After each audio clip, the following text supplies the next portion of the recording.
The nation was brought to a standstill by students across the country who protested and called for President Zuma to cancel fee increases at universities.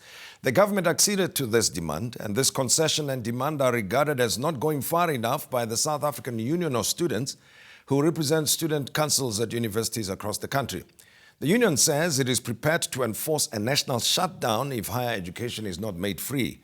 And the threat has been made ahead of their meeting with the University Committee task team that was set up by President Zuma to test the feasibility of free education on the fiscus.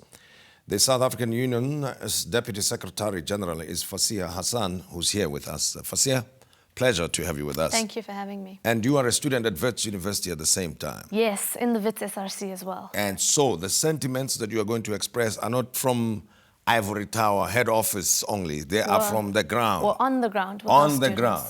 The government made the concession that it did last year. You believe it does not go far enough. Why is that?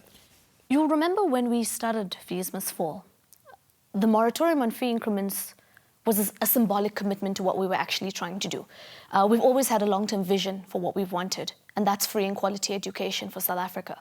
And to give a moratorium for 2016 is excellent. It was a victory, but it by no means solves the higher education crisis that we're facing, especially now that we're going to move into 2017. Many universities are trying to discuss fee increments for 2017, and we've been very, very clear as a union to give the directive to say that no SRCs should be engaging in any discussion about fee increments, particularly because the Commission on Free Education, the presidential one, has not actually completed its work. It's still in the process of investigation. And there's no way we can be discussing a fee increment when we're actually looking at a greater structural solution to what we have now termed the higher education crisis. Has it come up with any recommendations whatsoever since the government acceded to your demand this past year? We have met with the Commission briefly. They have only begun their work. They've been doing a lot of research. So in actual fact, the substantive element of what they meant to do has not yet begun. And in many ways, this is very worrying for us, particularly because when President Zuma announced the commission, he had said that it would report back by the end of this year. Yes. And we are now hearing rumors that they are not going to be able to report back within that timeline. And that's incredibly disappointing for us. Number one, because there was a commitment made.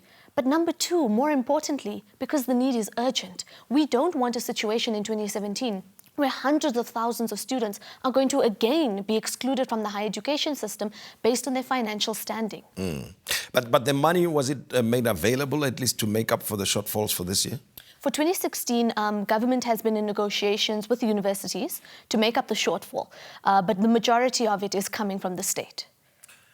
And the universities were going to come to the party, but there can only be so much money. They were, if I recall, the discussions were that the money was coming from elsewhere and being allocated to make up for that shortfall. So obviously, if they've run out of the money, then new money must be made available from elsewhere. So this is the interesting element of what we're saying. We acknowledge that there needs to be money that's coming into the system.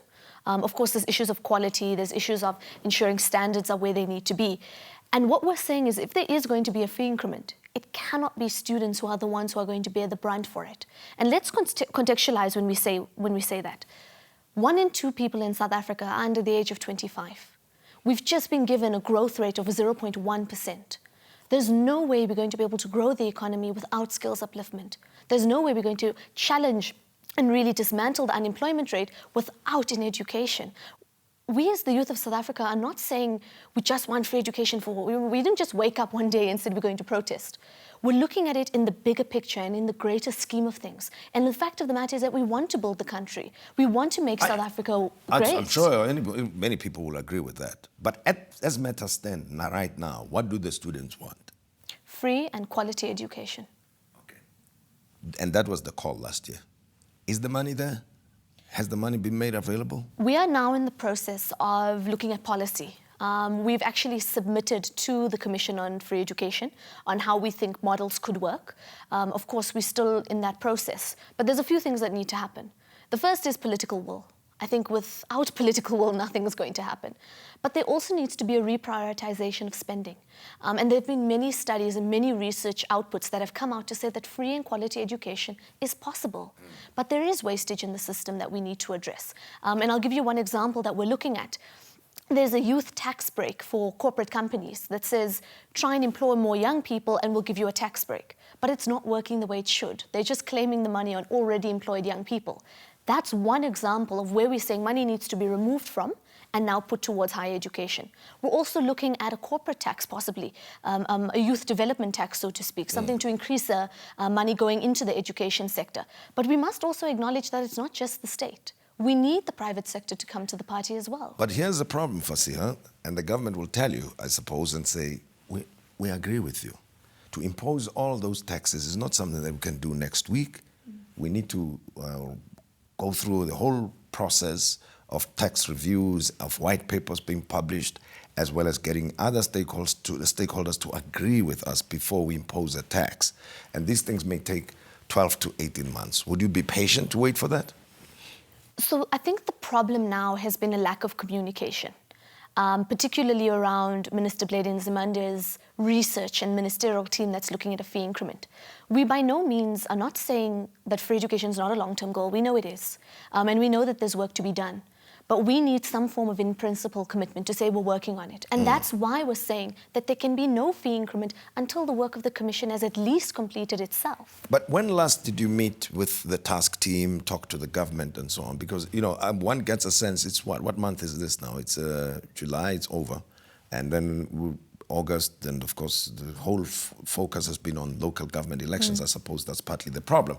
That all along, from the last year until now, what has been going on? Truthfully, Tim, we have the same question because we have met with the minister, we have met with the state, we have met with the commission, we have put it in writing, we have come to media, we have gone to our institutions, and our message has been clear from the beginning to say that, yes, you've dealt with 2016, but you've not dealt with the greater issue. We were actually quite shocked when the commission only met with us a few weeks ago to say we're not going to meet the deadline. So we have been trying to But they have communicated engage. this officially? It has not, to our knowledge, been communicated officially through the state. It has come through a meeting with us, and we've acknowledged and we've said to them, these are the particular issues, these are the tensions, and we need to know that because in the run-up to the next few months, we also don't want necessarily instability in our campuses. No one wants to have difficulty on a university campus. But if we're not going to be taken seriously, then we're going to have to resort to this kind of action. Well, we hope we don't get to that, but what is the immediate kind of concession that you want?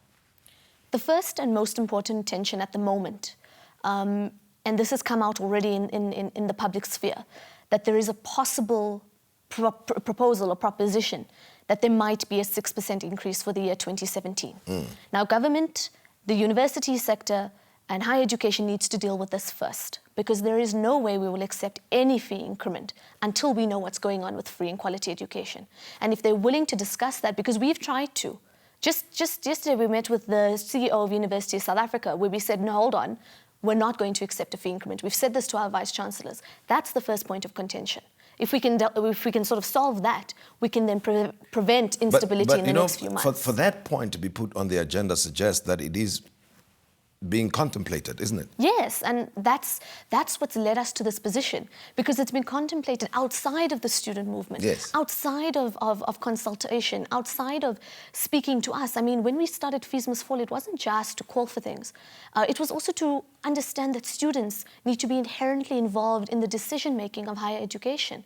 And so for Council of Higher Education or for DHET to go and make these decisions and consultations outside of us, number one, is disrespectful, but number two, undermines the work that we've done over the last few years, particularly last year. But you know, I would have thought that that these points have been agreed to in advance, isn't it? That, you know, the last time when the agreement was reached that there will be no fee increases, then there was a sort of program that was agreed to, that here are the main points to be dealt with in the new year, in 2016. There were several meetings in which we raised all of those points. It covers student housing, it covered institutional autonomy, it covered transformation, decolonization, and that's gone through. In fact, we are as frustrated as the South African public, because we keep being called into meetings and we keep going into these meetings saying the same things, but nothing's been happening. They'll say, we'll engage you at the next meeting, or we'll provide information later. But they know what the issues are. We've said them at length. It's actually ad nauseum that we've brought up the matters.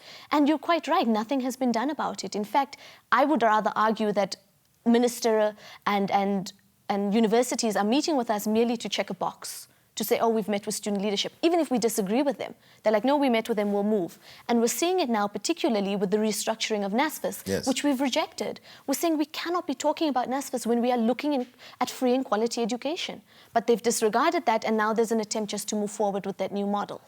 You know, I don't know how it works. I'm actually listening to you and I'm trying to imagine. If you have had an emergency situation as we had last year, and where, you know, certain concessions had to be made under pressure, then I would have thought that, you know, both sides or all the different stakeholders have bought themselves time to reflect in a paced manner on the different issues and to prioritize accordingly. But I get a sense that you don't meet as frequently as all that, or if you do, it's just a couple of hours sit-down meeting and off you go, and that's it. As the student movement, we've been meeting a lot more often. There's a lot of national coordination. But in terms of meaningful engagements with the state and with universities, I have definitely felt that there's a lack of good faith. There's been a lot of trying to delay protest action. And we've said what needs to happen to prevent that. We've said, you guys need to come to the party. We've already done our research. We've gone through the process of a policy position, which is something no one really expected from the student movement. I think there was an idea that we were just calling randomly for free education. But we're saying it's possible. We are saying that there is money in the system that needs to be reprioritized. And if we are going to go through this effort, then we must also expect that the state and that the universities will also do the same and really engage with good faith so that we can move forward in an amicable I'm sure way. you know, there's a question of deadlines now. Once you start talking about shutdowns, that you want this to happen by a certain date and so on. Are you at that level now? Are you at Definitely. that point? The commission was meant to report back by, we were told, end of September, October. And of course, there was a need for that to happen because we needed to know what we were going to do for 2017. Now we're in limbo about what's going to happen beginning of next year. And if we're not going to at least get some report back or something formal, how can we move forward without, or rather, it's very clear that our demands are not being taken seriously. And the fact that a fee increment can be discussed in a closed-door meeting and just be expected to accept that is highly problematic. There's no way we can be accepting a possible 6% or higher inflation increase without meaningfully being engaged. And that's not to say that you call a meeting, you hand over a document, this is it, we'll just jot down what you say and then say we're going to engage later. That's not meaningful engagement. Meaningful engagement means that they're going to take seriously our points and they're going to take it back to their constituencies. We too have a constituency to report back. There are millions of students who are waiting to know what's going to happen, and we cannot go back with nothing. Are you optimistic? I believe that free and quality education is possible. Are you optimistic that these issues will be resolved within time if we're working on a September deadline? I don't think there's a choice. There must be some amount of political will for this to happen. And we're not an unreasonable student movement, we're not an unreasonable union, but we will be taken seriously and we will do what we have to do in order to make that happen. But you still have room for end of September? We have some time, but I don't want to say that we're going to sell out the movement because of timelines. If it means we must be radical in our approach, and that does not mean burning buildings, we reject arson in all of its forms. When we shut down institutions of higher learning last year, that was a radical action, but no university property was burnt. We were very clear on the issue of violence. We must then just separate the two. So when I speak of radical action, we're not talking about burning. We're saying we're going to hold universities in a space where they're going to have to take us seriously. And we're going to do that as the youth of South Africa. We've chosen our generational mandate, and that is free and quality education. Fasiha Hassan, thank you very much for talking to us.